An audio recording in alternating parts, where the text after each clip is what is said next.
नमस्कार दोस्तों, मेरा नाम है ओंकार गंधे और आज हम बात करने वाले हैं उसी ऐप के बारे में जिसका नाम है टिकटॉक। तो मैं आपसे आज वो बात नहीं करने वाला कि टिकटॉक पर कौन से और किस तरह के यूज़र से वो किस तरह के अलग अलग वीडियोस बनाते हैं। हम उस बारे में बात नहीं करने वाले। हम बात करने वाले हैं एक्चुअली टिकटॉक के बारे में। टिकटॉक की वेबसाइट पर आपको ये सारी चीज़ें दिखेंगी जो अभी मैं आपको बताने वाला हूँ। जब हम टिकटॉक की वेबसाइट पे जाते हैं तो उधर लीगल नाम का एक ऑप्शन है। लीगल ऑप्शन पे आपको कुछ 4-5 अलग अलग टैब्स दिखेंगे। उसमें से जो इम्पोर्टेंट टैब्स हैं वो अभी हम देखने वाले हैं। उसमें सबसे पहला टैब है कुकीज़ पॉलिसी।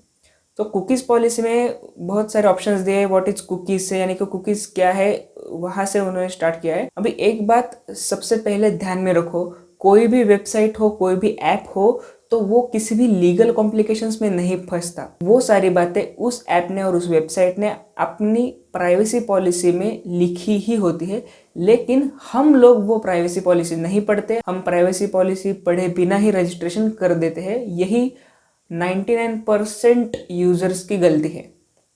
तो अभी हम देखते हैं वो प्राइवेसी पॉलिसी क्या है।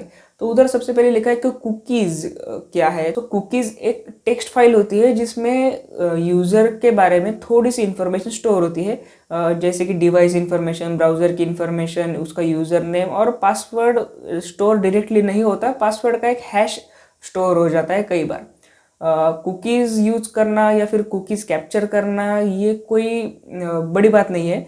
ये हर एक वेबसाइट, हर एक सोशल मीडिया वेबसाइट करता ही है।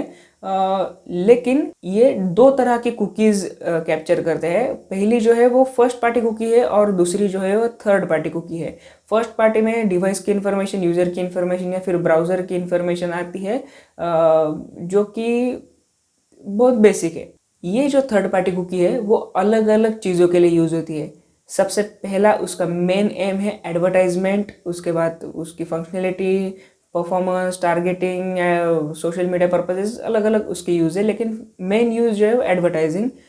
सो उसके बाद कुकीज़ का वो कैसे यूज़ करते हैं, कुकीज़ वो कैसे कैप्चर करते हैं, वो सारी उन्होंने उधर डिटेल्स दी है कि कुकीज़ में वो क्या क्या करते हैं। यहाँ पे आप देख सकते हो टारगेटिंग एडवर्टाइजिंग कुकीज़। तो वो एडवर्टाइजिंग के लिए कुकीज़ का कैसे यूज़ करते हैं, सोशल मीडिया के लिए कुकीज़ का कैसे यूज़ करते हैं, और उसके बाद उन्होंने ये भी बताया कि आप अपनी कुकीज़ कैसे डिलीट कर सकते हो आपके ब्राउज़र से। आगे देखते हैं हम वर्चुअल आइटम्स में। तो वर्चुअल आइटम्स क्या है कि टिकटॉक पर अगर कोई भी आपको इन ऐप परचेस करना होता है तो उसे वर्चुअल आइटम कहा जाता है। यानी कि टिकटॉक में डायमंड्स या फिर ऐसा कुछ रहता है जो परचेस करने के लिए टिकटॉक यूज़र से पैसे लेता है और उसके बदले में उन्हें वर्चुअल आइटम्स देता है। यहाँ पे वर्चुअल आइटम्स पॉलिसी में अगर आप देखोगे तो यहाँ पे लिखा है कि 16 और उससे बड़ा जो यूज़र है वो यूज़र ही सिर्फ ये कर सकता है। अगर आप टिकटॉक प्ले स्टोर पे देखो तो आपको दिखेगा कि टिकटॉक 12+ ऐप है, यानी कि 12 साल से बड़ा कोई भी इसे यूज़ कर सकता है। लेकिन जब वर्चुअल आइटम परचेस की बात आती है तो वो लीगल कॉम्प्लिकेशंस में फंसते नहीं है। 16 या फिर उससे ज़्यादा जिसकी एज है वो ही वर्चुअल आइटम परचेस कर सकता है। कई देशों में वो 18 से ज़्यादा भी लीगल कॉम्प्लिकेशंस है, तो 18 साल से बड़ा जो है वही वर्चुअल आइटम्स परचेस कर सकता है। इसमें सारे आगे वही पॉलिसी दी है कि वो डायमंड्स कैसे परचेस करते हैं, उसकी पॉलिसीज़ क्या है, वो रिटर्न कैसे वगैरह वगैरह, उसमें सारी डायमंड्स रिलेटेड यानी वर्चुअल आइटम रिलेटेड ही पॉलिसी दी है। आगे जो टैब है वो है इंटेलेक्चुअल प्रॉपर्टी का, और उस इंटेलेक्चुअल प्रॉपर्टी में सबसे पहला नंबर आता है कॉपीराइट का। और उन्होंने दिया है कि हम लोग कॉपीराइट को बहुत ज़्यादा अच्छी तरह से प्रोटेक्ट करते हैं। टिकटॉक वाले कॉपीराइट को प्रोटेक्ट कैसे कर सकते हैं? टिकटॉक के 80% से ज़्यादा वीडियोस किसी अलग म्यूज़िक पर, किसी कॉपीराइटेड सॉन्ग्स पर चलते हैं और ये बोलते हैं कि हम कॉपीराइट मेंटेन करते हैं। ये कॉपीराइट की उनकी बहुत बड़ी पॉलिसी दी है उन्होंने। सबसे इम्पोर्टेंट टैब जो है वो है प्राइवेसी पॉलिसी, जो उन्होंने अपडेट की है 1 जनवरी 2020 को, यानी हाल ही में। ये पॉलिसी हमें बताती है कि क्या इन्फॉर्मेशन वो एग्जैक्टली कलेक्ट करते हैं। अब ध्यान से देखिए भी। रजिस्ट्रेशन में जो भी यूज़र का एज, यूज़र नेम, पासवर्ड और उसकी लैंग्वेज, उसका email, phone number, name, social media account वगैरह वगैरह वो लेते ही हैं। उसके साथ ही आप ध्यान से देखिए पेमेंट इन्फॉर्मेशन क्यों ले रहे हैं। पेमेंट इन्फॉर्मेशन में वो एग्जैक्टली क्या क्या ले रहे हैं वो भी इधर नहीं दिया है। इतने पेजेस भर के उन्होंने पॉलिसीज लिखी है, लेकिन एक दो लाइंस लिख सकते थे वो कि पेमेंट इन्फॉर्मेशन में वो क्या क्या ले सकते हैं। अगर उन्होंने कुछ नहीं लिखा है उसका मतलब क्या हो सकता है कि आपके पेमेंट इन्फॉर्मेशन में card number, credit card, debit card, जो भी कार्ड नंबर है वो, उसके साथ सीवीवी और आपका जो भी सारा बैंकिंग इन्फॉर्मेशन है वो स्टोर कर रहे हैं। उसके साथ आगे दिया है कि आपका फ़ोन और आपके सोशल मीडिया कॉन्टैक्ट्स भी वो लेंगे, और ये सारे करने की वो आप ही उन्हें परमिशन दे रहे हो। और उसके साथ सोशल मीडिया पर आपके जो एक्टिविटीज़ है, आपका इंटरेस्ट किस किस चीज़ों में है, वो भी सारी इन्फॉर्मेशन वो कलेक्ट कर लेंगे। उसके साथ ही वो आपके डिवाइस की इन्फॉर्मेशन भी लेंगे।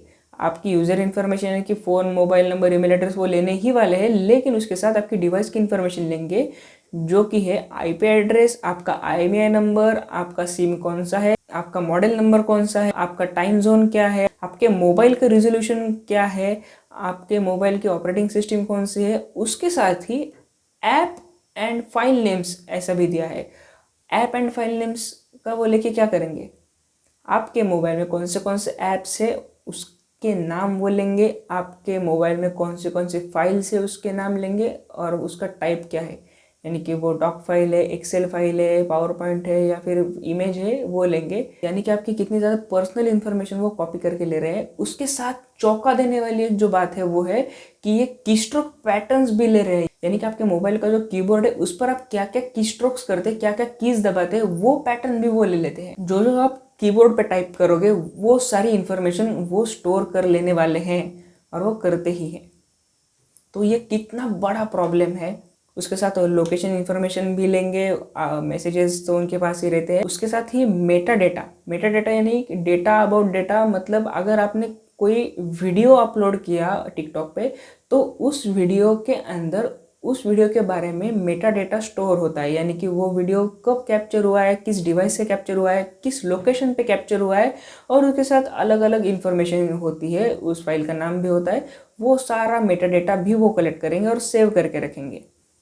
उसके साथ ही उन्होंने लिखा है कि हम कितने देर तक आपका पर्सनल डेटा रखते हैं। आप यहाँ पे भी देखो, उन्होंने लिखा है how long we keep your personal data, यानी कि उन्होंने ही बताया कि सिर्फ आपका ये डेटा नहीं है, आपका ये पर्सनल डेटा है, तो हम कितनी देर तक रखेंगे, हमेशा के लिए। सो ये बहुत बड़ी प्राइवेसी पॉलिसी है, और इसमें से बहुत चौंका देने वाली बात ये है कि वो पेमेंट इन्फॉर्मेशन ले लेते हैं और कीस्ट्रोक पैटर्न्स ले लेते हैं, यानी कि आप क्या टाइप कर रहे हो वो ले लेते हैं। उसके साथ ही आप क्या ब्राउज कर रहे हो वो भी ले लेते हैं। और लास्ट में आता है टर्म्स ऑफ सर्विसेज, यानी कि आप ये सारी जो पॉलिसीज़ है वो एक्सेप्ट कर रहे हो। और टर्म्स ऑफ सर्विस में अलग अलग देशों के लिए अलग अलग टर्म्स ऑफ सर्विस दी है। तो इंडिया के लिए जो टर्म्स ऑफ सर्विस दी है वो लास्ट अपडेटेड है फरवरी 2020 में, हाल ही में की है। और इधर आप देख सकते हैं कि ये जो टिकटॉक है वो इंडिया में प्रोवाइड कर रहा है बिटडांस इंडिया टेक्नोलॉजी प्राइवेट लिमिटेड। तो हम देखते हैं कि बिटडांस कौन सी कंपनी है। बिटडांस एक चाइनीज इंटरनेट टेक्नोलॉजी कंपनी है, और जिसका हेडक्वार्टर्स है चाइना में। यानी कि ये सारा जो डेटा है वो स्टोर हो रहा है चाइना में। और उसके साथ ये सारी टर्म्स ऑफ सर्विस भी इधर दी है। उसके साथ ही बहुत सारी उसमें डिटेल्स दी है, और ये भी बहुत लॉन्ग डॉक्यूमेंट है। आप उधर जाके डिटेल में किसी को पढ़ना है तो पढ़ सकते हो।